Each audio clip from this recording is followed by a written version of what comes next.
窗户还开着，你这样也很容易受凉的，还是赶快扣上吧。他不知道为什么，明明自己平常系纽扣时没有一点难度，怎么一轮到别人，那些圆纽扣就像有意识般的往他指外跳，他手滑的根本抓不住。蓝忘机没有说话，也没有任何动作，只是静静地看着这个低自己小半头的人，十分专注地着手给自己系衬衫。虽然动作难掩慌乱，但好歹最后是扣得齐整。哎，蓝湛，你外套放哪儿了呀？赶紧穿外套了。魏无羡好不容易才搞定那些调皮的纽扣，又顺手替他抚平衣上的褶皱，随后环顾了一圈，表面上看是找外套，实际上却是想借此动作来掩饰心中涌动的情绪。蓝忘机一把拉住他，道：魏婴，你先坐下，我有话跟你说。哦，好。闻言，前一秒还在四处张望的魏无羡，这一秒就已经乖乖坐好了。蓝忘机无奈，这个人的举动总是在他意料之外，也让他猜不透，这人的心里到底在想什么。刚才我去找了导演，他说电影杀青的时间可能要提前了，问你下个月初有没有空来杀青宴。啊？为什么？魏无羡一惊，急得直接站了起来，不是还有1个多月吗？下个月初，现在就已经是中旬了，下个月初，那不是只剩半个月不到了。他掰着手指头，粗略地算了算，满心都是无措和失落。而蓝忘机也明显没料到他反应会如此之大，小心翼翼地问道：魏婴，你，蓝湛，导演他有说为什么吗？魏无羡打断他，急切地想询问一个原因出来，是因为删戏了，还是剧组有演员状通告，还是其他什么原因？你先别激动。蓝忘机按着他的肩，想安抚他的情绪，接着解释道：只是进度提前了。你上次生病请假，导演担心进度跟不上，工作安排紧凑了很多，所以是提前杀青。怎么会，我还没准备好，我以为还有1个多月。魏无羡喃喃着，又失力地坐回了椅子上。蓝忘机也不免担心起来，问他道：魏婴，你到底怎么了？被唤着名字的人侧身看了他一眼，只轻轻摇了摇头。魏无羡原本想的是，在这1个多月里，还能够有很多和他相处的时间，还不用面临那些让自己纠结不已的问题，所以就算有不安感，也不会十分强烈。可如今的情况，时间一被缩短，他就不得不开始思考许多事情，这其中也就包括了他究竟要不要在分别之前同那人表明心意。半个月的时间过得很快，至少比魏无羡想象中的快许多。由于进程的加快，工作量的安排自然更加紧凑。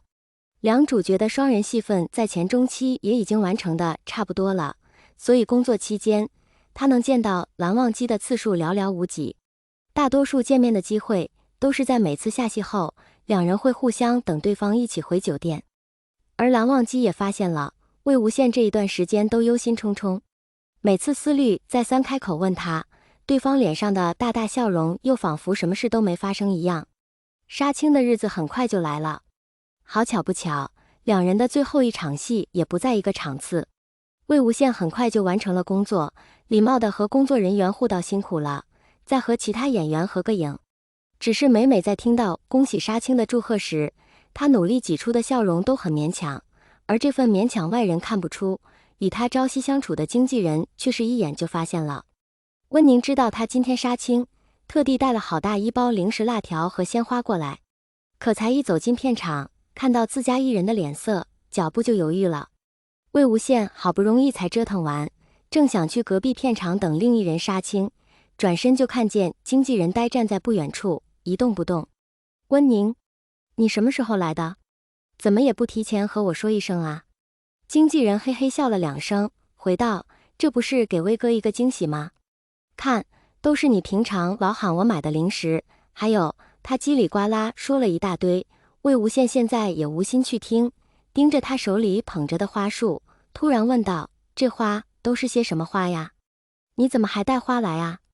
魏哥，我知道你不怎么喜欢花，但是杀青大家都会送花的嘛，我这是为了……他凑近自家艺人，小声嘀咕道：给你撑场面。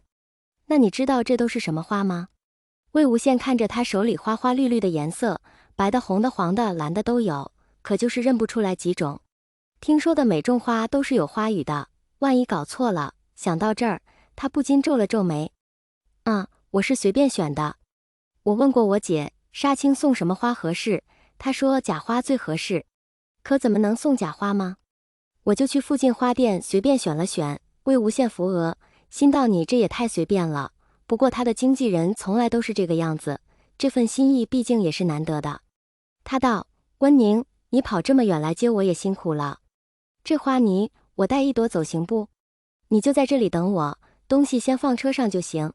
魏哥，你要去哪？此时魏无羡已经从那一大捧花束中抽走了最为顺眼的一朵，转身就欲走。去找人。你回车上等我吧。他拿着那朵白花，朝温宁挥了挥手，就往另一个片场的方向跑去。他到达隔壁片场时，已经有许多零散分布的工作人员在收拾东西了。他也不知道这个场的棚搭在哪，只能随地乱逛。要是他也拍完了，应该会被人围着拍照吧。可是附近也没有一大堆人围着的样子，他正焦急地左顾右盼，突然眼前映入一个略熟悉的挺拔背影。他松了一口气，悄悄走到那人背后，用指尖戳了戳那人的肩，小声喊道：蓝湛。对方应声回头，可那双眼眸一出现，魏无羡就清楚地辨认出不是他。他一下子被吓得退出2、3步，认错人的尴尬已经让他顾不得思考这个人的样貌为何与蓝湛如此相似了。谁料被打扰的人嘴角微扬，那笑容如春风般和煦，一下子就让尴尬的氛围消失了。你也是来等忘机的？是啊。你是？我是蓝曦臣，忘机的兄长。自我介绍完毕，还礼节性地朝他伸出了手。蓝先生。你好，我叫魏无羡，是蓝湛的同事。魏无羡忙不迭伸出手回握，也正好被蓝曦臣瞥见他另一手握着的小白花。魏先生手上的花是要送人？他虽未点明是送谁，可魏无羡此番前来，和他等的是同一人，若是要送，他也会为忘机感到高兴的。是啊。魏无羡的意图被看穿，想着否认也无用，还会让自己等会送不出手，便大方承认了。蓝湛也是今天杀青，我也没准备什么礼物。蓝曦臣轻轻摇头，这似乎是芍药花。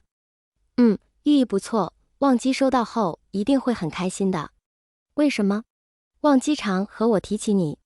他从前拍戏都是有通告了才会去片场，其余时间都在家里。但是这次他居然提出要住剧组，我得知时还十分惊讶呢。是吗？魏无羡笑了笑，捏紧了手中的花枝。正在此时，背后响起一声熟悉的呼唤：魏婴。他回过头，蓝忘机这才看到对面还站着自己的兄长，也随之唤了声兄长。蓝曦臣微微一笑，听闻你今日杀青，特地过来接你。